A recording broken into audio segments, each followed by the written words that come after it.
The following presentation is a gift from the team at Streamline Publishing, publishers of Fine Art Connoisseur, Plein Air Magazine, and weekly newsletters Fine Art Today, Realism Today, Plein Air Today, and American Watercolor, and events, the Plein Air Convention and the Figurative Art Convention. We offer over 400 different art instruction tutorials and ultra high-quality video by the world's leading artists.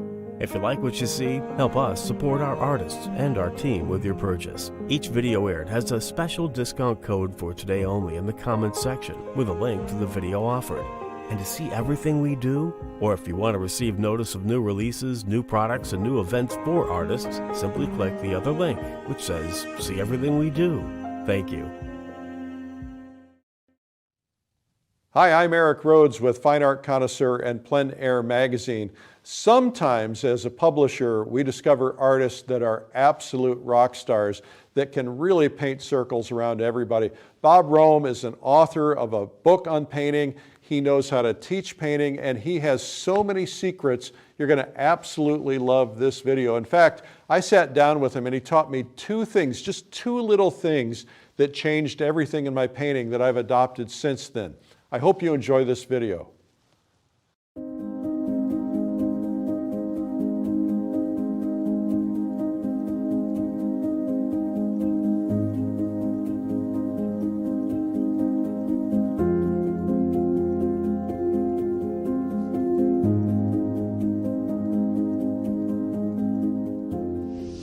Hi, my name is Bob Rohm. Today I'm going to be doing a painting of a mountain scene, mountain vista, with a stream in the foreground. We're going to do 16 by 20. Okay.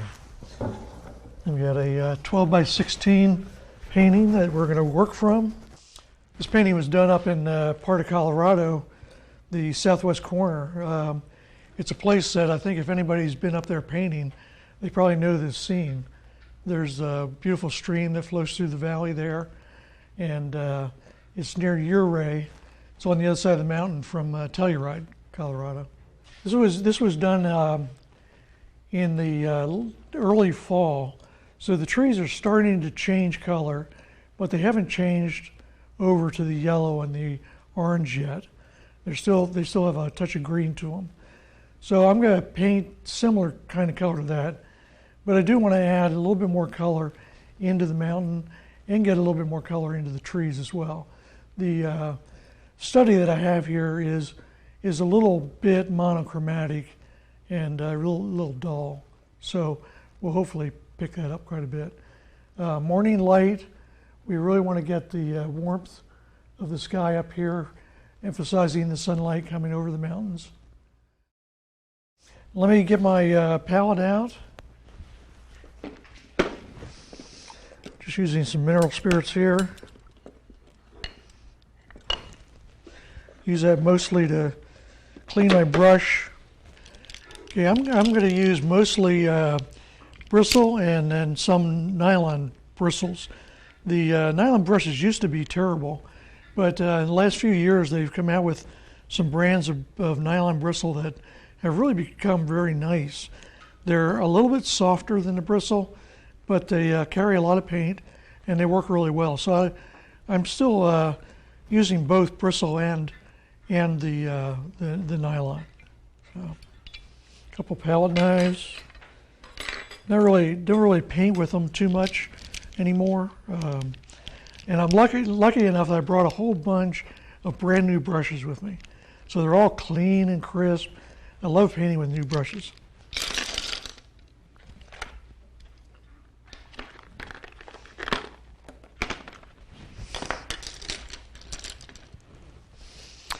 Okay, lately I've been working with a fairly limited palette, and I usually use the three primaries and then one or two convenience colors that I add to that, and I use a couple of grays. Now I lay my palette out with the primaries up to the middle here and then the grays off to the right side. Now I'm left-handed, so as a right-handed painter you would do just the opposite. Okay. I usually use a Payne's gray rather than a black. Sometimes use a chromatic black, which gives you a nice color. Within the grays, I typically will work with a neutral, very neutral gray color. And usually in the lights, the lighter value colors, you end up with a warmer gray tone. So it's very important to go with a neutral. Some grays that you can buy on the market tend to be very cool. And when they get mixed with the warm colors, they can get kind of muddy. Now in the shadows on this painting, I'm going to paint mostly with cooler colors. So I'm going to use a cool gray for the darks, and they won't really affect things in a negative way. So I'm going to start by putting some white out here.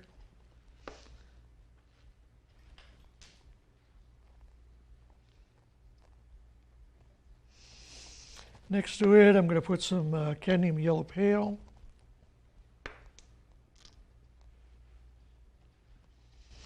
You can use light. Some of them, some of the lights you have to be careful for. They appear to have a little bit of white paint in them, and so I want to avoid those. Use a little cadmium yellow deep, get a little bit of that oranger tone, and then I'm going to use a cadmium red medium here. Be a nice rich red.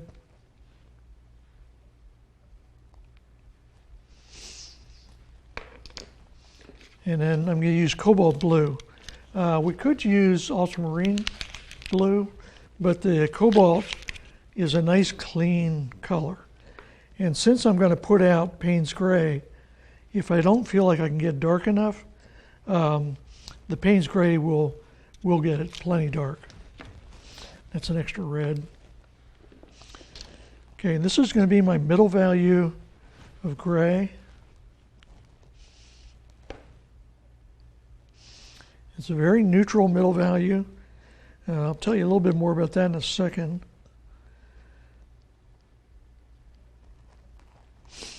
I don't always put it out, but I'm going to put out a dark middle value color. And this one is a cool dark monochrome value. And then I'm going to put out the Payne's Gray as well. Payne's Gray is really black. It's just that the Payne's Gray is kind of a bluish black. Now, if you don't have the middle value gray on your palette, it's no big deal. You can mix one quickly. You can take a little blue, take a little red, make a nice violet out of it.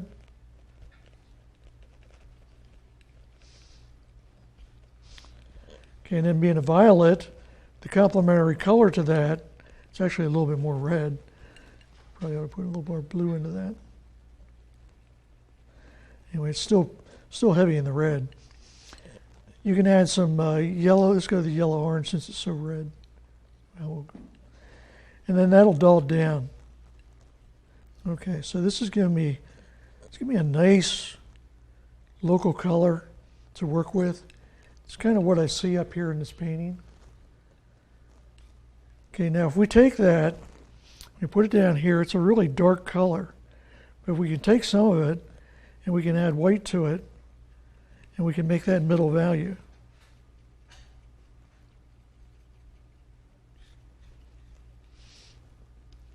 So it's just convenient for you to have this tube of middle value gray on here.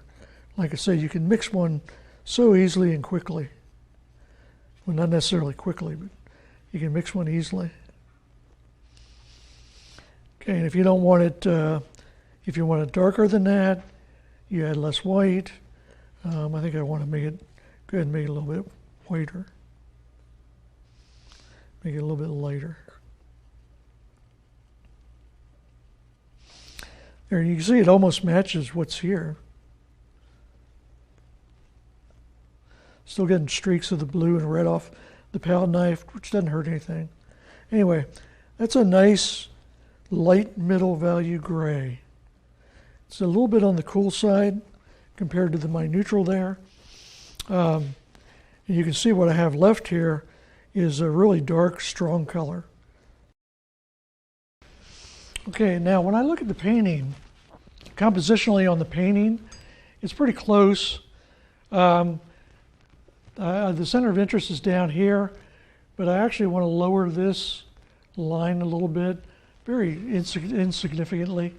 If I wouldn't have told you, you probably wouldn't have ever even noticed that I did it. When I do a painting, I like to think of the painting as terms of thirds. So I'm going to take this and envision, let's use a little mineral spirits here to show you what we're talking about. Envision breaking the painting down into thirds. Divide it horizontally and vertically.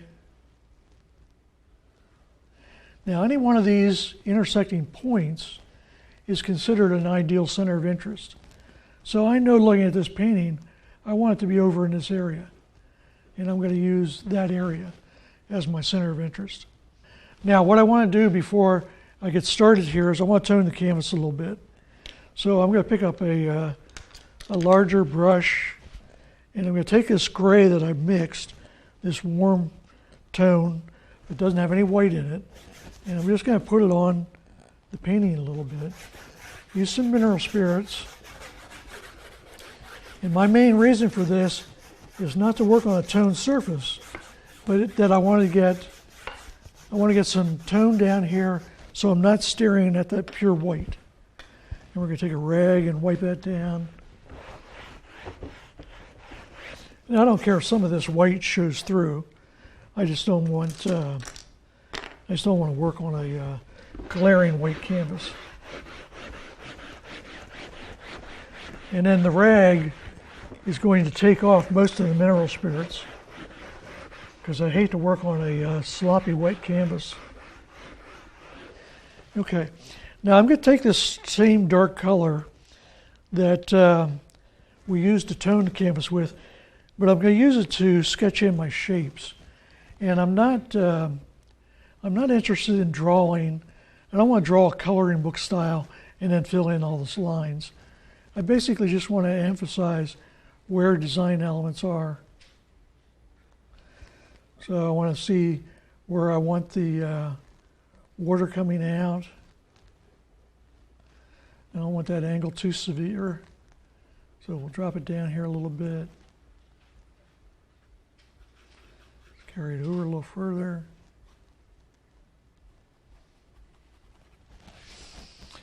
So again, we're just finding placement of basic elements. I want that tree line back here in the distance.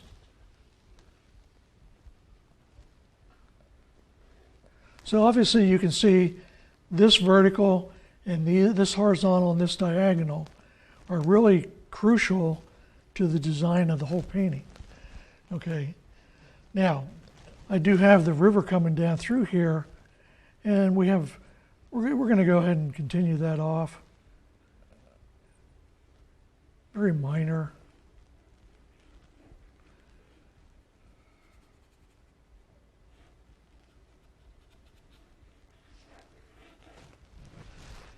Get that in there. We have a sandbar that comes out into the water. It sticks out about that far.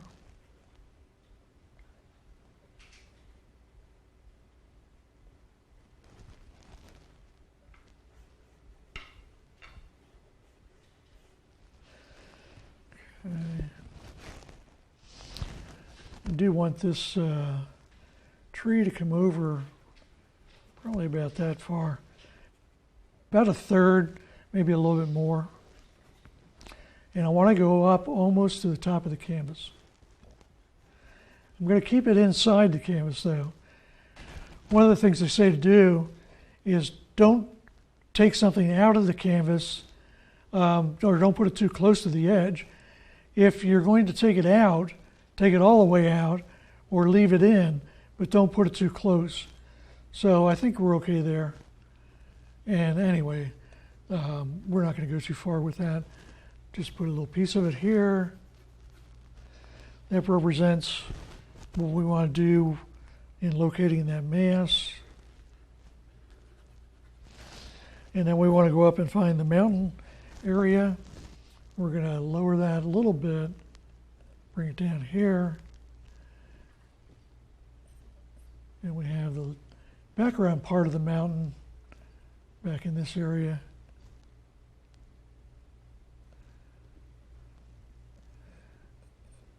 It's hard to resist the temptation to be a slave to the realism of it, but it really doesn't matter because I'm not painting any portraits of that mountain. So it doesn't matter if people know how it looked or not. I think I'll lower that. I like that edge of that mountain being lower than this part of the mountain. It just helps the overall flow, I think, to do that. Drop that diagonal a little bit that way. Okay. Yeah, I like this mountain being a little bit higher than this over here. Just using a little bit of mineral spirits to soften up the paint. I don't want to do it so much that it becomes sloppy and wet on me.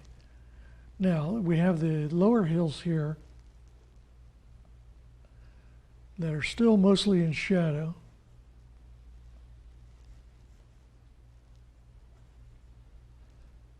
So let's just represent those, get them placed. There is a streak of sunlight that comes down between this one mountain here and this mountain. And I'm only going to indicate that in the drawing. When I lay in the values, you won't see that at all. Let's get the tree line represented. Do like making a connection here, a little bit of a break with the tree line, a little taller here, lower here. Okay. Come out the other side. Do the same thing here, break it.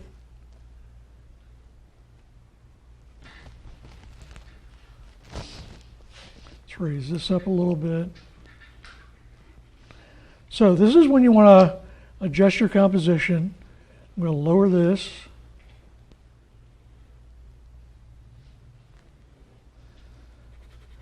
Did the same thing here that I did in the original painting, in that I made that higher. I want to lower it and flatten it more. Okay, now for me, this is a pretty elaborate drawing. So you can get an idea of what I usually do. It's not too significant. Okay, now I still want to find some more shapes. And so I'm going to look at these and say, okay, well, this tree works well here, taking up this amount of space. And I want to carry that shape over a little bit further, even though it's not one tree. I have a middle value, or middle tree here.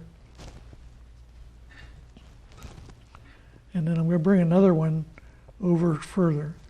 And I'm not going to make it as tall as this one, even though in the other scene, they're about the same height. Okay, I'm going to drop that down. Okay.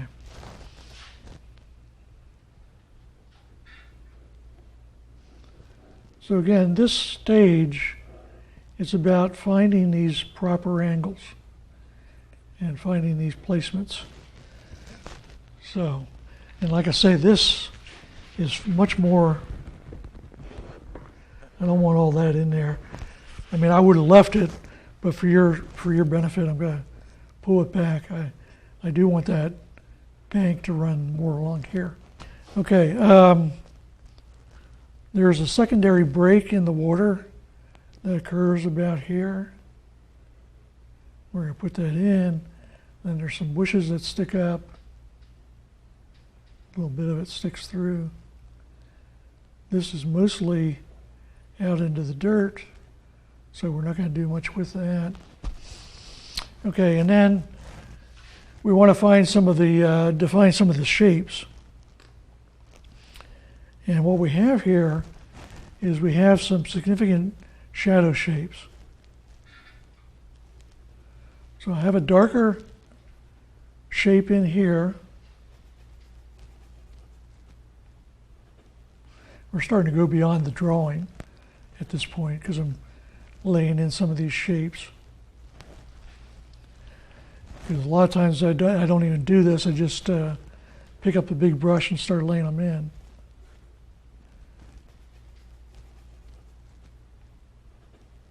I'm doing it this way primarily to show you what I'm thinking about and to show you that I'm thinking of putting dark masses in here connected to these before I go ahead and do it. I'll connect these values up here. And that way we end up with a mass that looks more like that. Okay. And we're going to go ahead and draw the shadow shape that's sticking out across the bottom of the water here.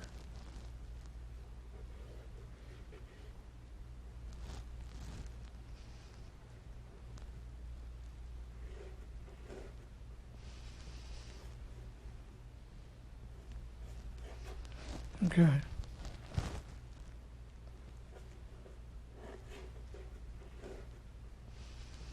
So that's more than enough in terms of the drawing. Okay, put some tree trunks in there. What I have here is I've indicated where my center of interest is going to be. I've got your major shapes blocked in, or as indicated where they're going to be. We've got the mountains going up through here, and we've got the masses of the trees in place. So what I have to do next is visualize that in terms of value. Now I did a little value study here, and this little value study just shows the massive dark and the dark over here, and then how it connects through here, and the stronger whites, and the white highlights in the water and the white of the sky. And you can see the whole background mountain is two values. It's the light middle value and the dark middle value. And these trees are the light middle value. Nothing gets up into the white range on that. The white is reserved for these areas in the water and on these couple of bushes here. That way, even these trees here, there's no light. It only goes up into that light middle value. That way, we emphasize this as the center of interest. And this up here is equally strong, but because we have the sharp edges here, that's going to dominate and be the center of interest. Okay? You can see I indicated a little piece of light coming across the mountain there. Okay, I'm still not quite pleased with where this line is falling. So we're going to lower that just a little bit more. Again, I don't want too much wet paint on there. When I stand back and look, it's about the same place it was. Don't want too severe an angle there. Come across here.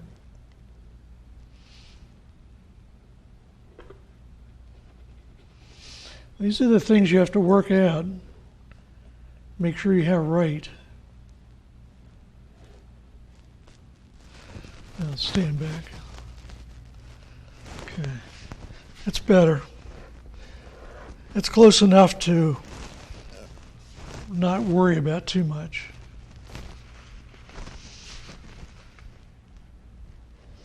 At this stage, anyway. Okay. So now I want to block in the major shapes, get my major value relationships working. So I'm going to take a pretty big flat brush, come down here. I'm going to use a little bit of that gray color already mixed, add some blue, more blue to it, because my shadow areas in the darks are really cool.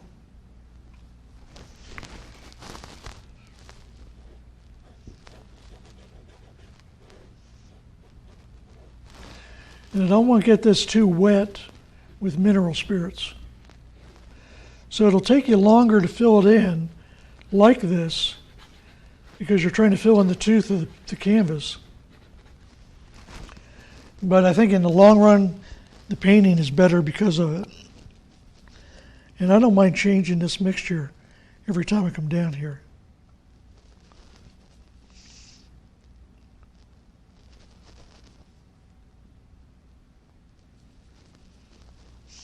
Because if I change this mixture, it just adds variety into the painting. What's important is that I get the value relationships working down here.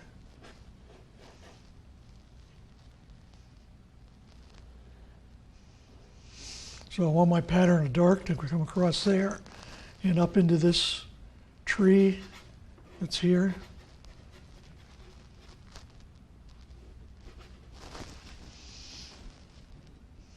And a little bit of mineral spirits. Again, not much.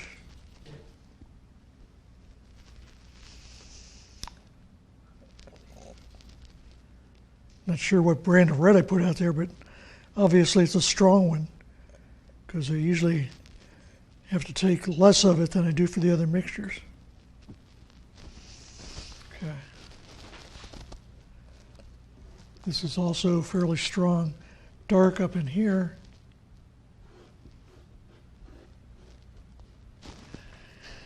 And then that dark comes on over to my center of interest tree.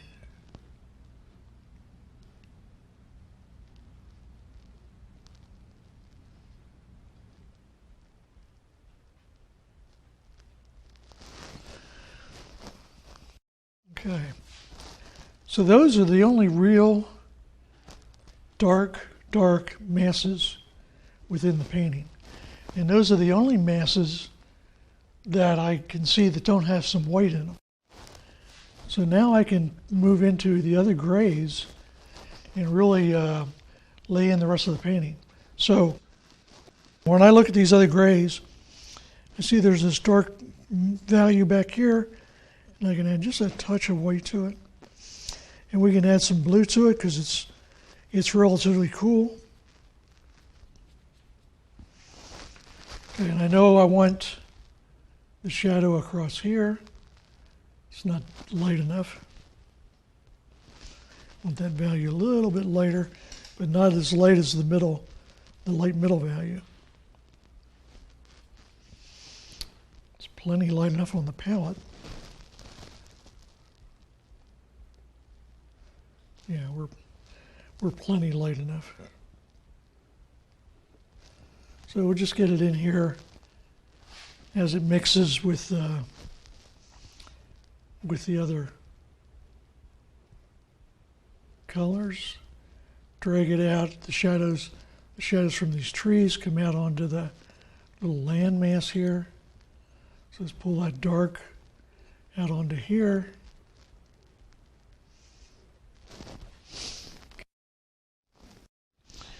We have some of that darker mass up into the trees. We have a little transition of it actually.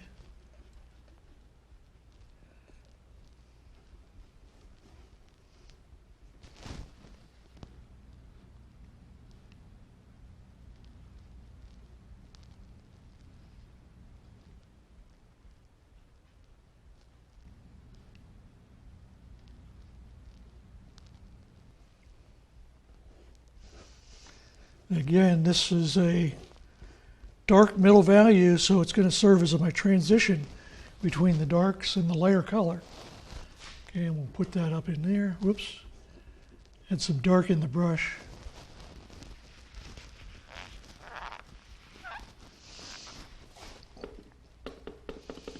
Try and get rid of that dark that was in there.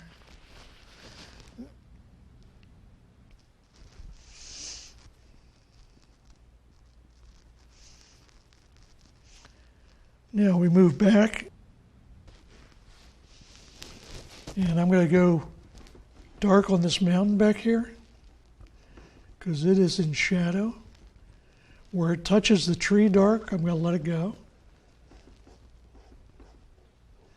Doesn't matter.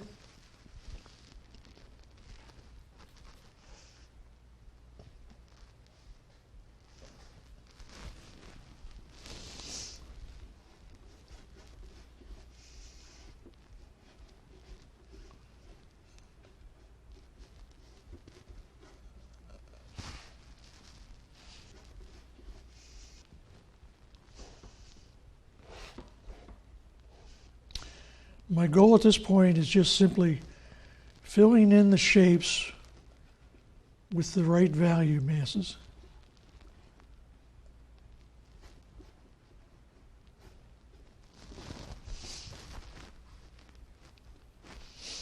Stand back once in a while and ask yourself what you're doing, how's it going, do things really fit there?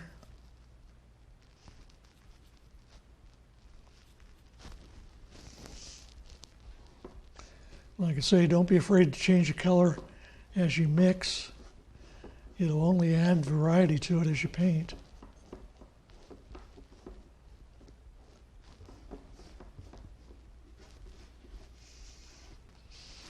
It's a big mass. It takes a lot to fill it.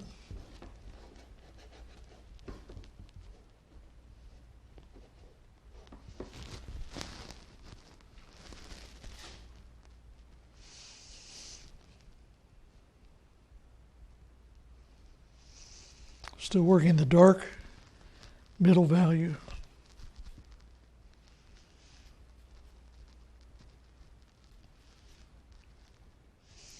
Just a little bit of mineral spirits to soften it up and not make it too wet.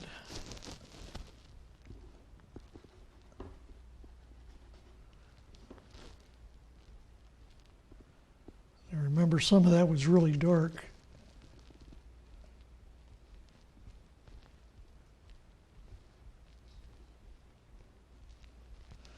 Okay, and then these background trees are dark along the base.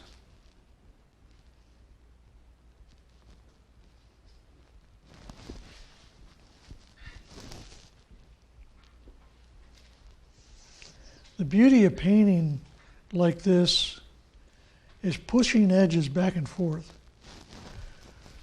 So paint through things, paint around things, and reestablish them. But if you paint too much edge to edge and too much coloring book style, it's going to be a shortcoming.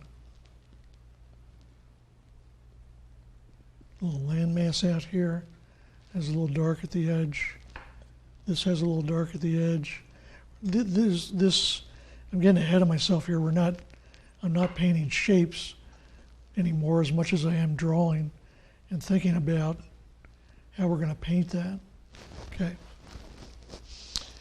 But just trying to make sure that I have all the darks in place. So I have the darkest dark middle value. And now I'm going to go into the, well, wait, this back here.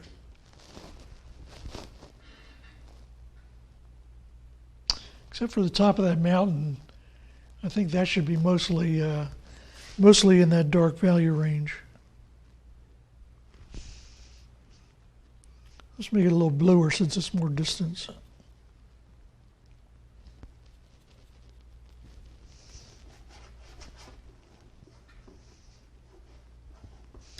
That's the kind of thing we can make more subtle, and we can change as the painting moves on. Because we got that in there in the drawing so that we could understand it. And now that we understand it, we can move in. Okay. So that's much better. All right. Okay, sticking with the same big brush, I'm going to lay into the light middle value, and that's the one I have here, which is a lighter middle value. And I'm going to go ahead and add some yellow deep into that.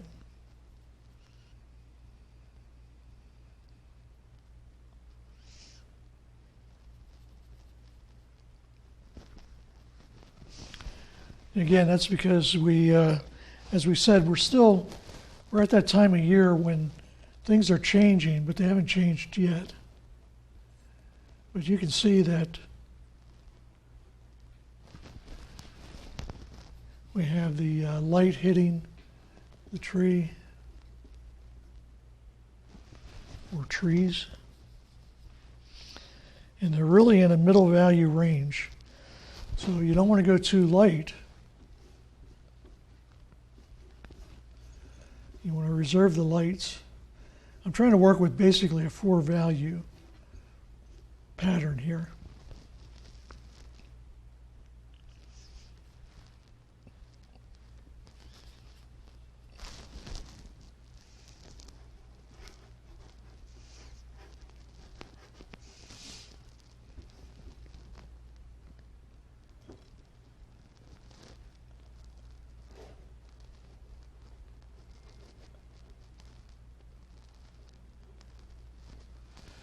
Okay, that's good enough. As he puts another stroke in.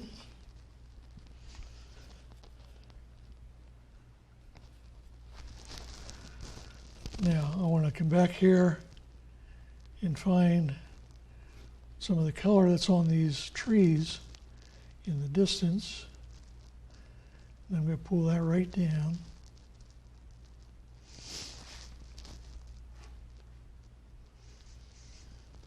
I want to leave these little breaks in here so that my darks connect.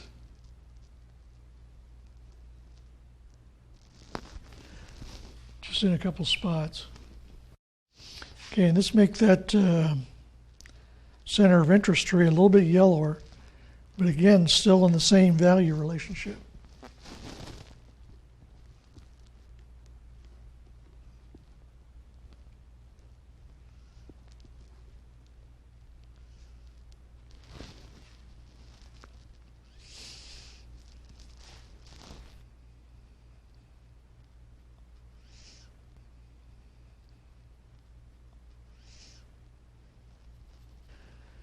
Again, we want to keep going through middle value shape. We're going to make all this ground in here the middle value, the light middle value.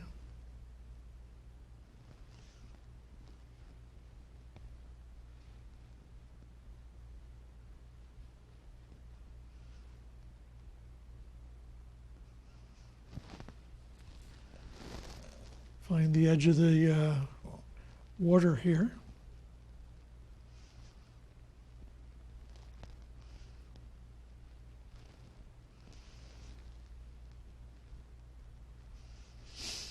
And then there's a sandbar here. I'm going to change color for it. And we have these bushes that are sticking out here.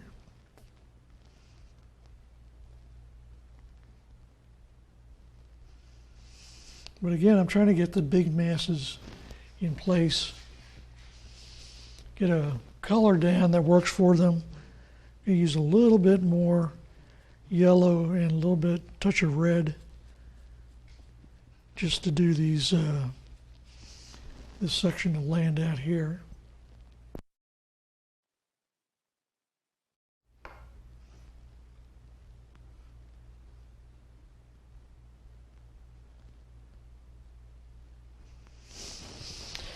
You do a good job of that, you'd be amazed how much of it stays in the final.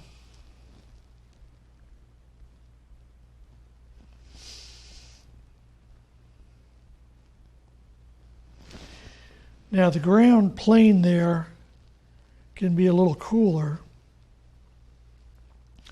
So I'm going to stick with that same middle value.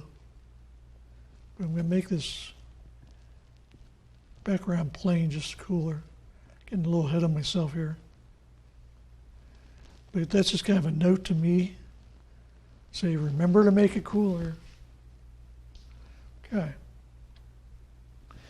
Now, a couple things I want to change here. Oops. Besides losing my balance. I want to take the same middle value, but I want to make it a little pinker. Add a little bit more red to it.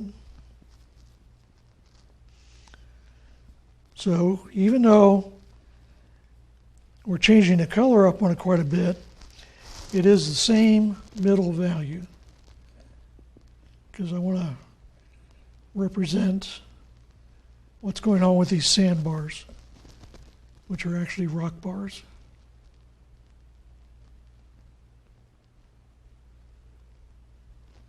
And then they come out into the front as well. And I'm going to make most of this out here.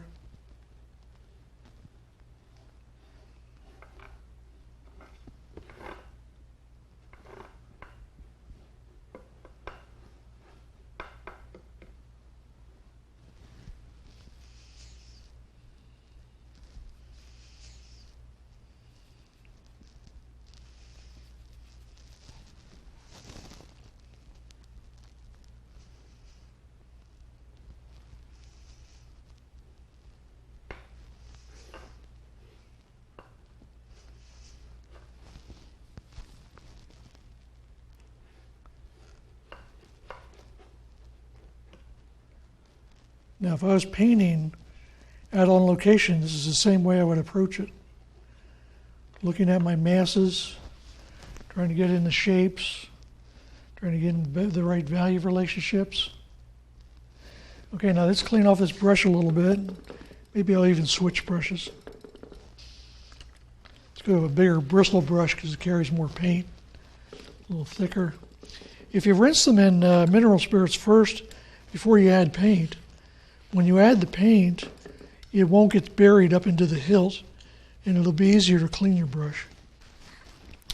Still working in the middle value, in that light middle value, but this time I want to get a lot bluer.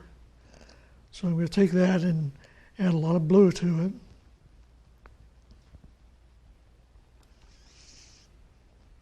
And if you think it darkened it too much, add a little bit of white, get back to the value you wanted.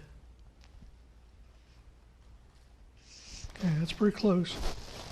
So now I want that, that's too dark.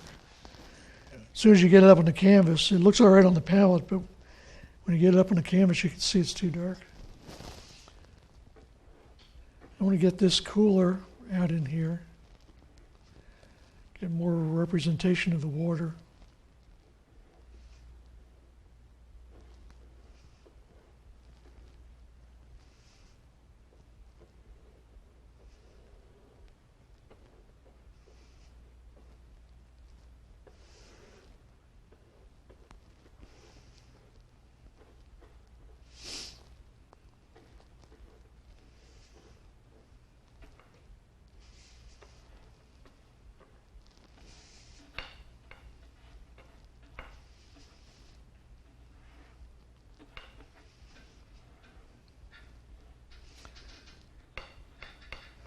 I try not to leave a lot of little white ghosty effects between edges. It's easier to fix them as you move on. Those little white things are really hard to get rid of later on. Put a little bit of the blue water out here. Okay, and other than those couple pieces of snow up there on the mountain, that whole upper section of the mountain is a light middle value, but very cool. So I'm going to do that.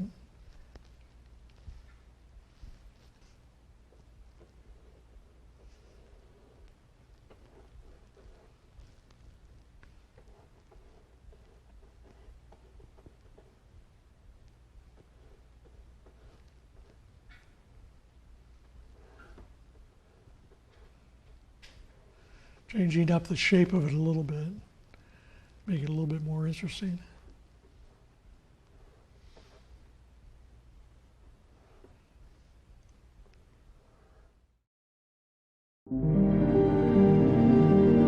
You like it the instant you see it. A landscape painting that soars to distant vistas, shimmers with sparkling water, dazzles with foliage in sun and shade, throbs with shadows dappled in beautiful reflected light, all painted in perfect harmony.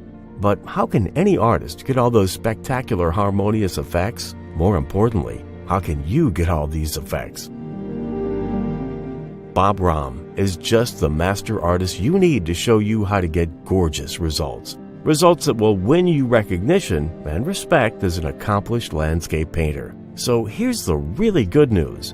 He's ready to share those amazing insights in his new video, Harmonious Landscapes. Discover what it takes to move your viewer's eye around your painting. Bob shows you how to arrange big masses in a composition that keeps things interesting but not too busy. Limiting detail is just one of the many secrets he shares for creating a great composition. In landscape paintings, temperature is not about the weather. Bob has created a simple color palette to help you easily achieve warm and cool mixes. Just the right warm and cool passages give you a realistic feel to the atmosphere you are painting. You can count yourself among the fortunate to have learned from a modern-day landscape master such as Bob Rohm. Available on DVD or digital to view on your computer, tablet, or smartphone. Order Harmonious Landscapes with Bob Rohm today.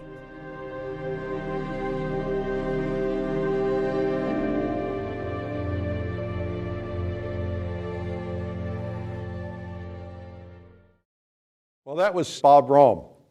You can learn more about that at lilyartvideo.com. Now let's get to know Bob. What a nice man.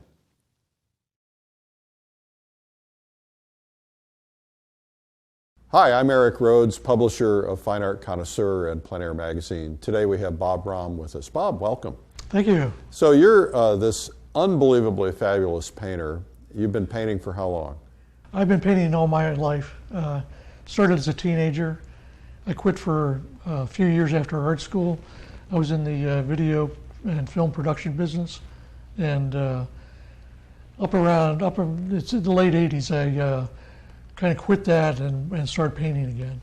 Well, I want to kind of delve into that a little bit. So what is your first recollection of art or noticing art? Geez, when I was really young, I always drew and sketched and stuff. And when I was about 12, my aunt took me to the Philadelphia Museum to see an exhibit of the Impressionists. And that's when I realized that I wanted to do that. I was just blown away. You grew up in Pennsylvania? I did. Yeah, so did you get to the museums very frequently as a child? I didn't. My family was not the type that was into the fine arts at all, and my aunt was a little bit more progressive, and so that's why one of the times when I visited her, she took me to the museum, knowing that I had an interest in art. Was there a particular painting that you can remember that really stood out? Not a particular painting, but a particular painter, and that was Claude Monet. Yeah. And it was just the first one I really discovered, and then shortly after him, it was Edward Hopper that I really locked in on. So you went through elementary school, drawing and so on, and then you went to art school. I did, and it was mainly an illustration commercial art school, but they did do some fine art in association with the illustration, and I was more interested in that. Mm-hmm. And some of my friends went on to Pennsylvania Academy of Fine Arts and Temple University. I wasn't able to do that.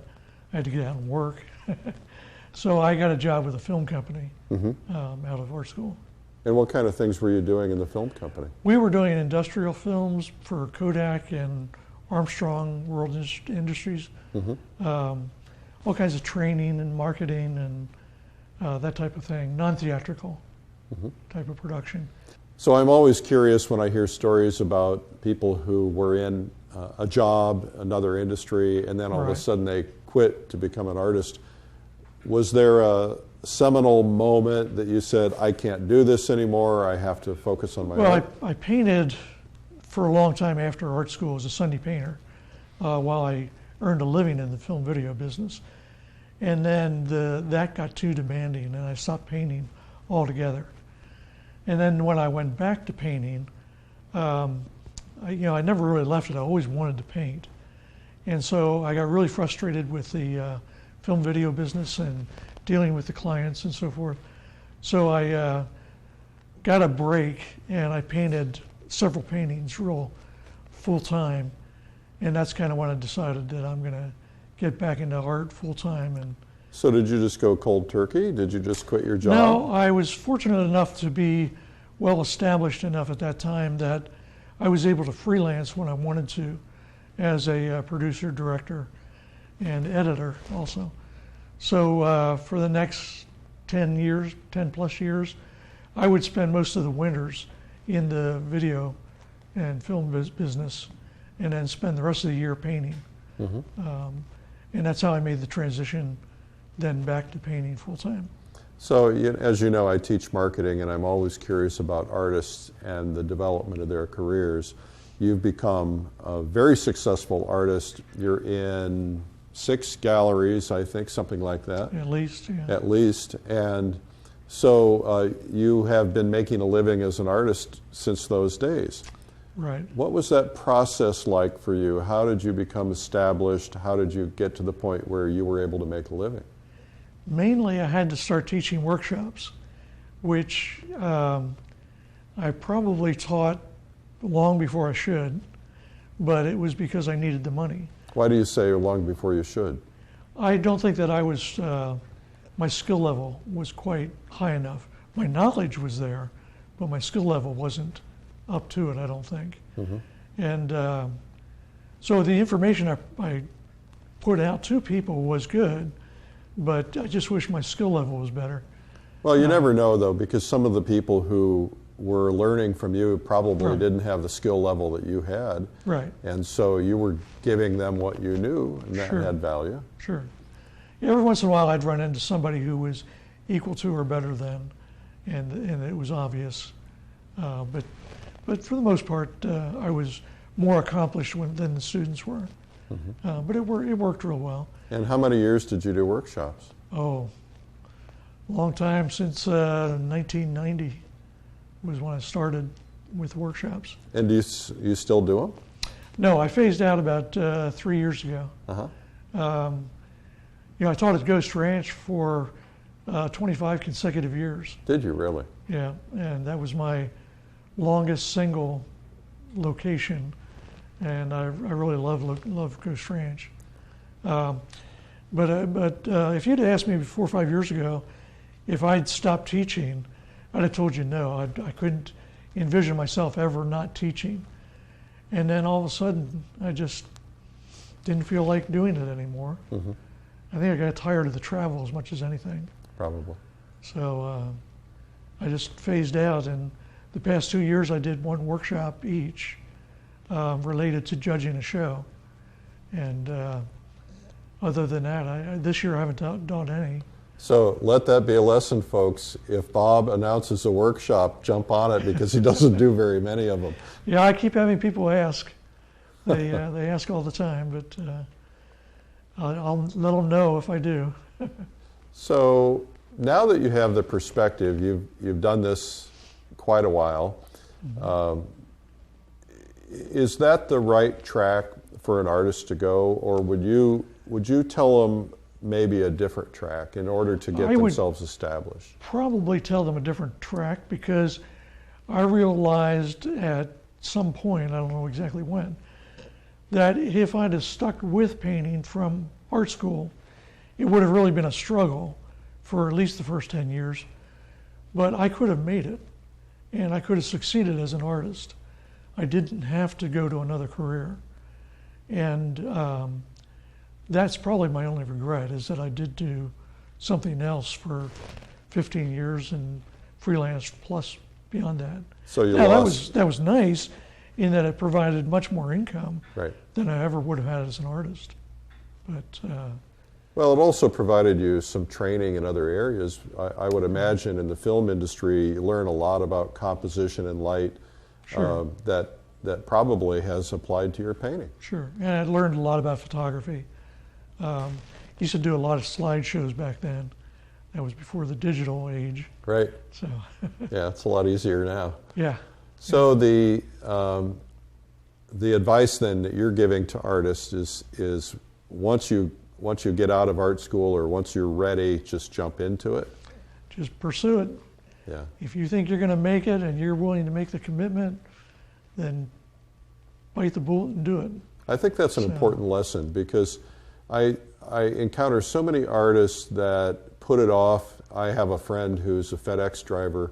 He's a fabulous painter, but he says, I really am not going to become a full-time painter till I retire.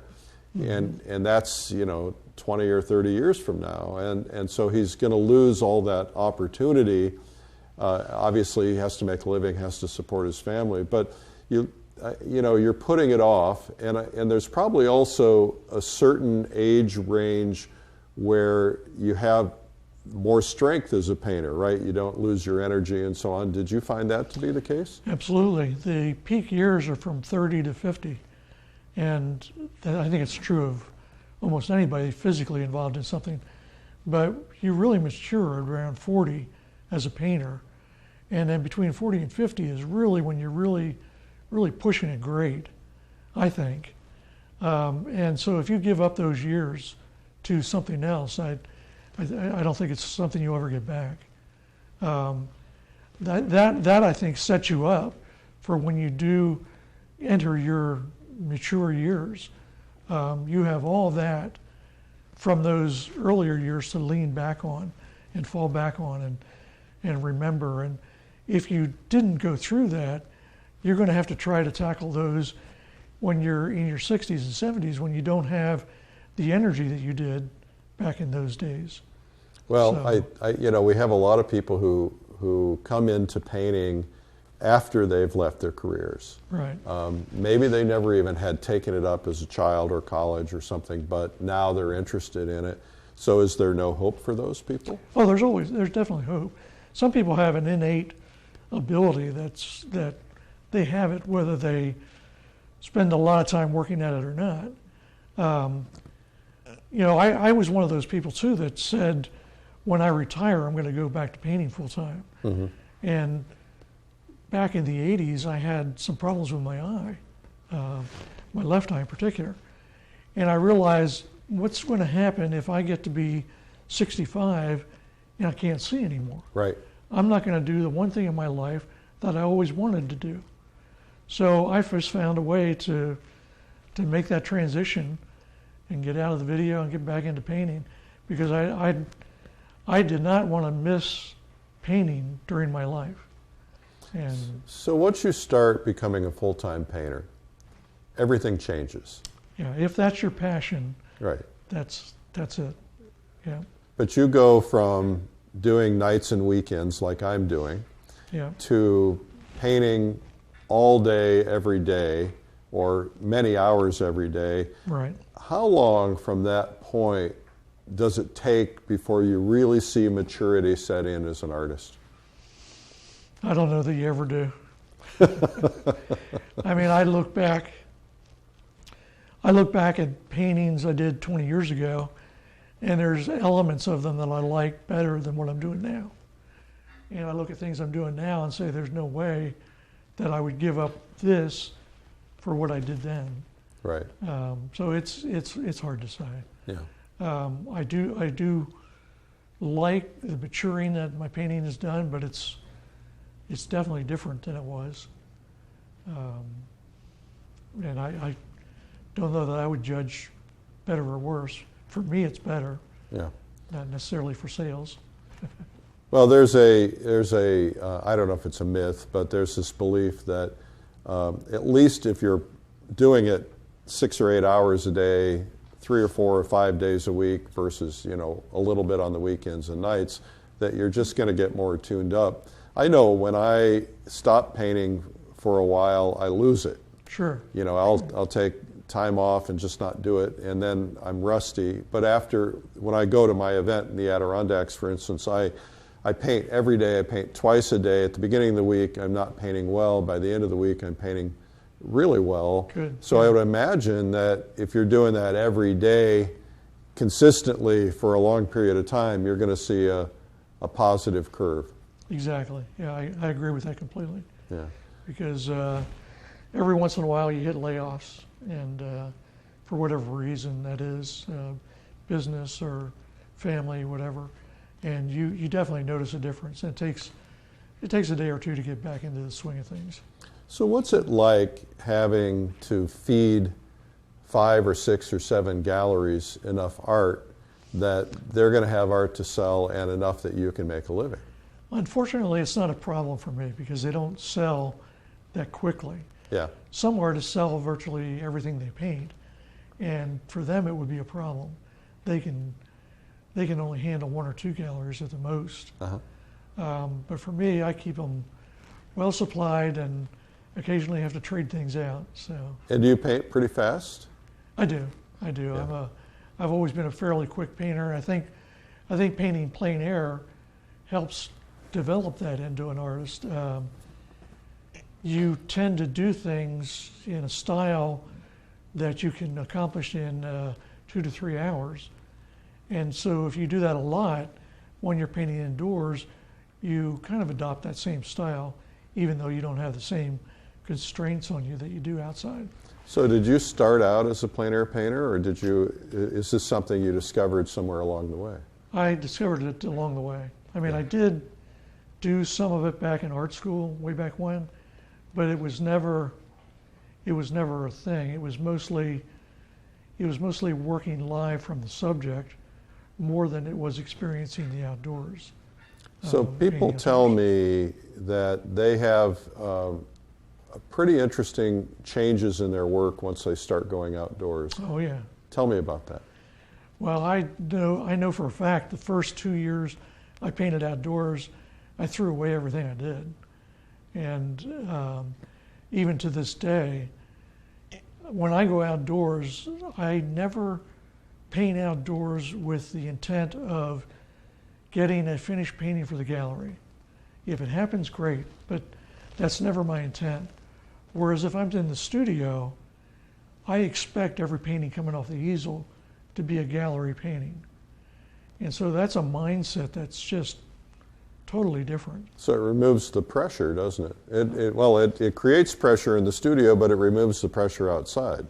Well, it needs to, because one of the things that I found a lot of students getting hung up with is that they were always concerned painting outdoors that they did a masterpiece and they did something really good. And that's not what was important. Right. What was important was seeing those elements and getting the proper relationships down. And once they got that, that's what mattered, not whether they had something they could take home and put in the gallery or take home and stick in a frame. Can you talk about what those relationships are? Having the good color relationships from dark to light, capturing a good value relationship in terms of what the scene is. Do you have a pattern of high key, middle key, low key? Do you make sure you have a dominance over one or the other? And mostly it's capturing the relationships, because you picked a scene for a particular reason. So now it's a question of making sure that you get those relationships. Don't get the sky too light or dark for what the scene was that attracted you, and don't get the trees too light or dark for the scene that attracted you. Well, and so you're always making a comparison. All the time. All the time. Sky to trees, trees to grass, trees to rocks, everything that you do. Right. You're relating one to the other. Yeah. Yeah, it's important to design the canvas right away to determine where you're going to have the center of interest or what would work as a center of interest. Not in terms of rendering detail, but in terms of maybe that's the strongest contrast, brightest color, what have you. And getting that located compositionally within the painting. And then from that point on, making sure that your inner relationships all hold together and work well. So what are your philosophies on composition? There are lots of different approaches to it, as you know. You've probably heard them all. Yeah, my simplest approach is just to use the rule of thirds.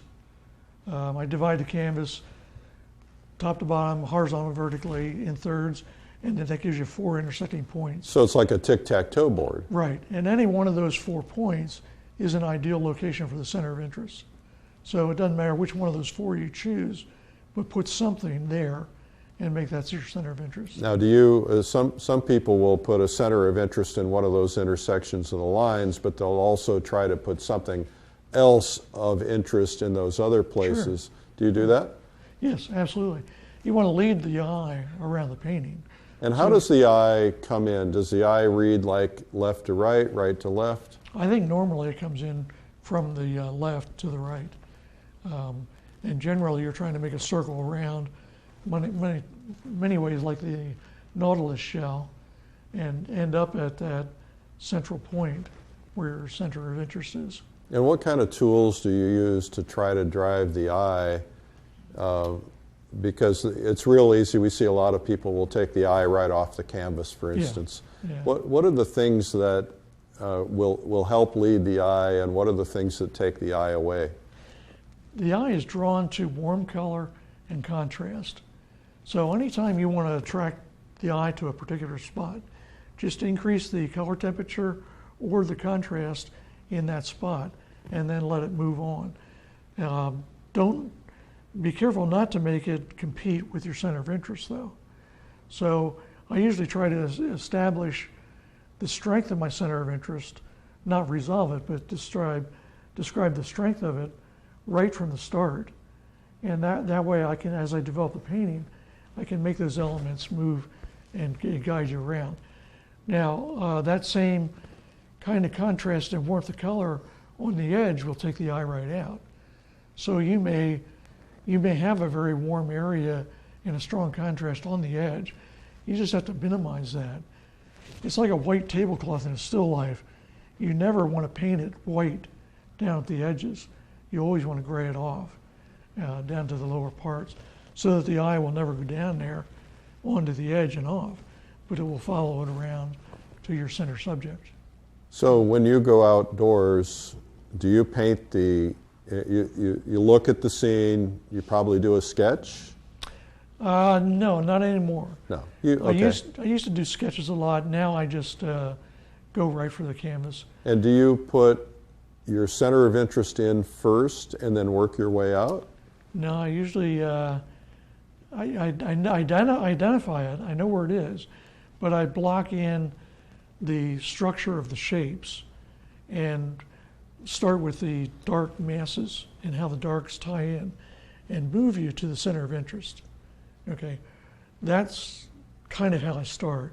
So again, I know where it is before I put brush on canvas, but I don't necessarily put it there. Mm-hmm. So, Yeah. I also believe in pushing edges back and forth. I love the beauty of sliding paint around the canvas. I don't ever draw like a coloring book and then fill in the spaces and be married to a hard realism line drawing. I love just getting a rough placement of where things are and then pushing things, because I love what happens to the paint on the edges as you slide things back and forth. And do you paint pretty thick? It varies. Sometimes it does get very thick, but there are plenty of times when it doesn't. Mm-hmm. So. And what about shadow areas? Some people have different philosophies about shadows. Color of shadows, temperature of shadows, transparency of shadows. Do you have any thoughts on any of those? Yeah, I always try to keep the shadows simple. Keep all your detail and information in the lights. Make sure your shadow relates to the color of the sky. Even if you're only showing the horizon, envision what the sky is overhead, and then make sure that the sky is reflected in the shadows. For example, if you have a blue sky day, don't make your shadows purple or violet. They always have to relate. That goes back to what all the painters always said. They always said, make sure that any landscape you do has a piece of the sky. They're not talking about literally seeing the sky, but they are talking about seeing the color of the sky reflected into the shadow planes. So what I think I hear you saying is if the sky is blue, the shadows are blue? Yes, absolutely. And if the sky is yellow, the shadows are yellow? Right. If it's a hazy, bright day with very gray sky, then the shadows are going to be kind of colorless and be more of a gray tone. They won't be. They may even be warm. They won't necessarily be cool, depending on what the rest of the scene looks like. They may just be darker than the lighter areas. Of course, in a completely overcast, you don't get any shadows. But a cast shadow is always lighter than an upright shadow because it's getting the reflected light from the sky, where the upright shadow is not. It's not getting any reflected light. Or if it is, it's getting it from another object, which changes the color completely. But the cast shadow is always getting the skylight, and it's always going to be that color. Interesting. I'm curious about how your painting has changed over the years. You started out in one particular direction. Are you doing things pretty much the same way you've always done them, using the same colors? No. No, there's been quite a change in some ways. I used to use a lot of earth colors early on. I think that's mainly because of experience with mixing, that you tend to use a lot of the earth tones because you're not comfortable mixing them. But very quickly I went to a warm and cool primary palette, and then I pretty much stuck with that for a long time. Can you explain what that is to the people who might not know? I always had 2 yellows, 2 reds, and 2 blues. And those blues might be something like a cerulean blue and an ultramarine, or it might be a cobalt blue and even a viridian green, something like that. So one of them is warm and one of them is cool. Right. Cobalt being the coldest blue you can have. In the reds, a lot of times I would go with a alizarin and a cad red light. And in the yellows, I would go with a cad yellow light and a cad yellow deep. That way we always had the warm and cool. Some people prefer the cadmium lemon, but that was always too cold for me. I didn't go that far on that. And so you said used to. What are you doing now? Now I've gotten pretty much into just a primary red, yellow, blue palette. I do vary that a little bit once in a while. For example, most of the time I put a second warm color out, like a cad yellow deep or cadmium orange, or maybe even a cad red, but only one of those. Sometimes I put out 1 or 2 blues, depending on the amount of blue, cool color in the scene. But I'm also always using grays now, and I didn't do that before. I always have a middle value gray on my palette. It seems to have done a lot for me in terms of improving the structure of the painting. It keeps my key of value in the painting from getting too far one way or the other. And I might have a mass of middle value tree, as an example, that I may have used too many lights and darks, too many colors that change value too much. Whereas if I use some of that middle value to mix those colors, I tend to stay truer with the value range of that mass of color within the tree. So you're not painting the gray direct, you're putting the gray into the colors. Correct. And I do sometimes put the gray down as direct and then add color to it. And it is surprising how little the gray tends to affect the color. You can still put the color into the gray and still achieve all the color you want. I've really been surprised by that over the years. I would have thought that the gray would really muddy and dirty the colors, but it really hasn't seemed to do that. Now I do use a pretty neutral gray. I try not to stay overly warm or cool with it because that would muddy depending on which mixture you put it into. Mm-hmm. So. And do you find that the taste of your paintings has changed over the years? For instance, as I mature, I find that I'm using less garish color. You know, I used to use very acidic greens, for instance, because that's what I would see, and I tried to represent what I would see, but those acidic greens don't read well in a painting oftentimes. I mean, some people can pull it off. I can't. I've always been kind of led by my subject. Sometimes I do use too garish a color, but if I go out and paint on a spring day and it's brilliant greens, I'm going to put brilliant garish green in my paint. And if I go out in the fall and have lots of bright yellows and oranges, that's what's going to be in my painting. So I'm kind of, I've gotten a lot more neutral tones into my paintings over the years, and I think that's where I've improved a lot, but I still definitely use garish color if that's what I'm looking at. So, well, it takes a master to pull that off. well, I wouldn't go that far. But the thing I do have a lot of trouble with are flowers, because a lot of times flowers are way too brilliant for the color palette that I'm used to working with. Right. And so sometimes if I know I'm going to be painting some really bright, brilliant flowers, I will have to throw a color on my palette that will hold up. For example, I use a lot of mineral colors, not man-made colors. Man-made colors tend to hold up really well as you add white to them. So, for example, your reds, you want to use phthalo reds and phthalo red rose if you're going to paint those really luscious pinks in flowers. Because of the cadmium reds, like I'm using, when you add white to those, they really dull down, and you're not going to get any vivid flowers out of them. So that's a good tip. Watch what color you're using, knowing your subject.